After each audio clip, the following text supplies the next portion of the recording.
আসসালামু আলাইকুম সুপ্রিয় শিক্ষার্থী বন্ধুগণ। গতদিন আমরা অ্যাডভার্ব সম্পর্কে অনেক কিছু জেনেছি। আজকের লেকচারে অ্যাডভার্বের ছোট্ট একটি অংশ বাকি রয়েছে, সেটুকু তোমাদেরকে বুঝিয়ে দেওয়ার জন্য বা তোমাদের সামনে আলোচনা করার জন্য আবারও তোমাদের সামনে হাজির হলাম। তোমরা যারা আমার চ্যানেলের নতুন দর্শক, তাদের কাছে একটি অনুরোধ, তোমরা চ্যানেলটিকে সাবস্ক্রাইব করে নতুন নতুন গ্রামারের এই টপিকগুলো, আলোচনাগুলো পাওয়ার জন্য নিজেকে সংযুক্ত রাখবে। সো আমরা কথা না বাড়িয়ে সরাসরি মূল আলোচনা চলে যাই। আমরা আমাদের একটি তথ্য জানার বাকি ছিল, সেই তথ্যটি হচ্ছে নাউন অ্যাডজেক্টিভ কি করে। অ্যাডজেক্টিভ সবসময় নাউন বা প্রোনাউনকে মডিফাই করে। অ্যাডজেক্টিভ কি করে? অ্যাডজেক্টিভ সবসময় নাউন বা প্রোনাউনকে মডিফাই করে। আর অ্যাডভার্ব কি করে? এই নাউন বা প্রোনাউন ছাড়া পৃথিবীতে যত কিছু আছে বা যা কিছু আছে সব কিছুকে অ্যাডভার্ব মডিফাই করে। নাউন বা প্রোনাউন ছাড়া পৃথিবীতে যা কিছু আছে সব কিছুকে অ্যাডভার্ব মডিফাই করে। শিক্ষার্থী বন্ধুগণ, আমরা এখন অ্যাডভার্বের ক্লাসিফিকেশনে চলে যাব, যেটা তোমাদের ইউনিভার্সিটি ভর্তি পরীক্ষায় আসার সম্ভাবনা রয়েছে এমসিকিউ আকারে। Classification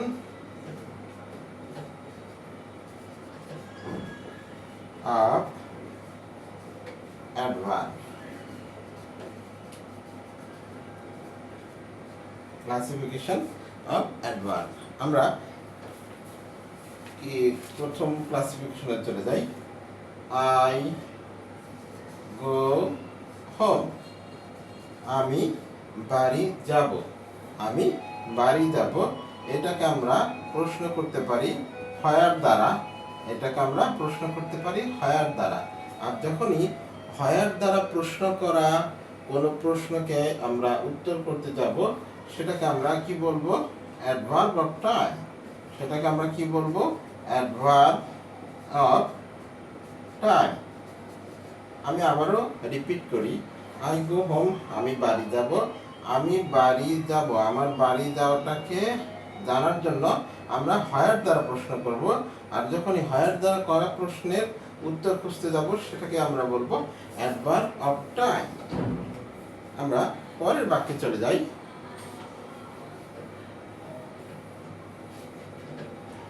I will go home tomorrow. I will go home tomorrow. Tomorrow. I will go home tomorrow. আমি বাড়ি যাব আগামীকাল। আমি কখন বাড়ি যাব? আগামীকাল বাড়ি যাব। এটাকে যদি আমরা হোয়েন দ্বারা প্রশ্ন করতে চাই এবং হোয়েন দ্বারা করা প্রশ্নের উত্তর খুঁজতে গিয়ে আমরা যেটা পাবো, সেটাই হচ্ছে অ্যাডভার্ব অফ টাইম। সেটাই হচ্ছে অ্যাডভার্ব অফ টাইম। আমি আবারও রিপিট করি। I will go home tomorrow. I will go home tomorrow এই বাক্যটিকে আমরা যদি প্রশ্ন করতে চাই, তাহলে আমাদেরকে হোয়েন দ্বারা প্রশ্ন করতে হবে। আর হোয়েন দ্বারা করা প্রশ্নের উত্তর জানতে হলে যে উত্তরটি আসবে, সেটাই হচ্ছে অ্যাডভার্ব অফ টাইম। পরের উদাহরণে আমরা চলে যাই।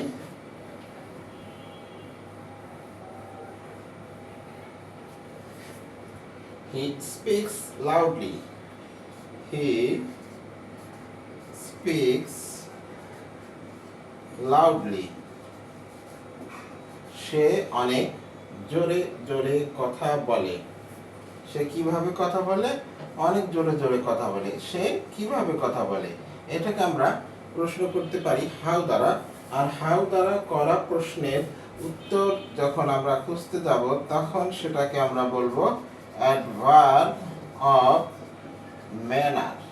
হাউ দ্বারা করা প্রশ্নের উত্তর খুঁজতে গেলে আমরা যে উত্তরটা পাবো, সেই উত্তরটাকে আমরা অ্যাডভার্ব অফ ম্যানার বলবো। আমরা পরবর্তী উদাহরণ ক্লাসিফিকেশনে চলে যাই। He is very much clever. He is very much clever. সে হয় অনেক চালাক। এখানে ভেরি একটি অ্যাডজেক্টিভ, মাচ একটি অ্যাডজেক্টিভ, ক্লেভার একটি ভার্ব। ভেরি একটি অ্যাডজেক্টিভ, মাচ একটি অ্যাডজেক্টিভ, ক্লেভার একটি ভার্ব। লোকটি চালাক। সে কেমন চালাক? অনেক চালাক।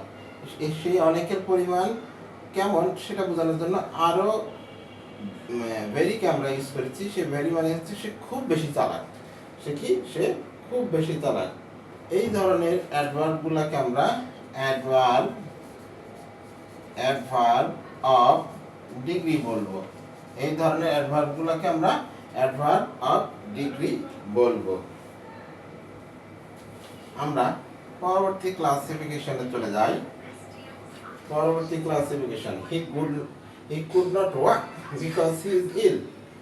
He could not walk because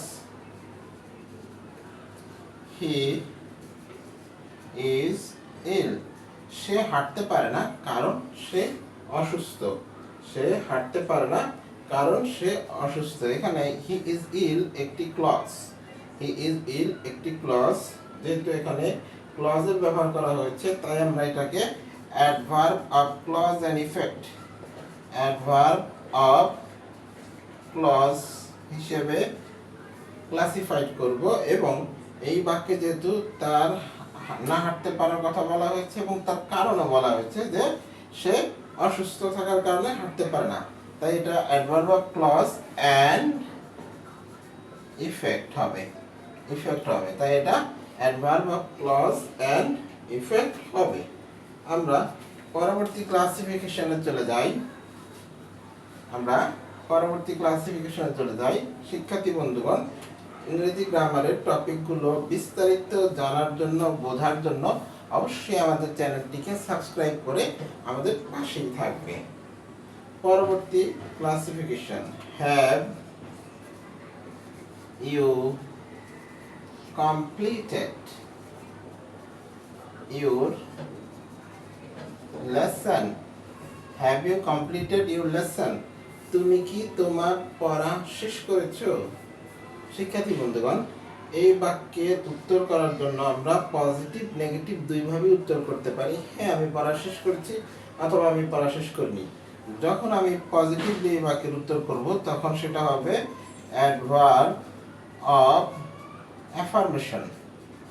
adverb of affirmation যখন আমরা পজিটিভলি বাক্যের উত্তর করব যে আমি পড়া শেষ করেছি।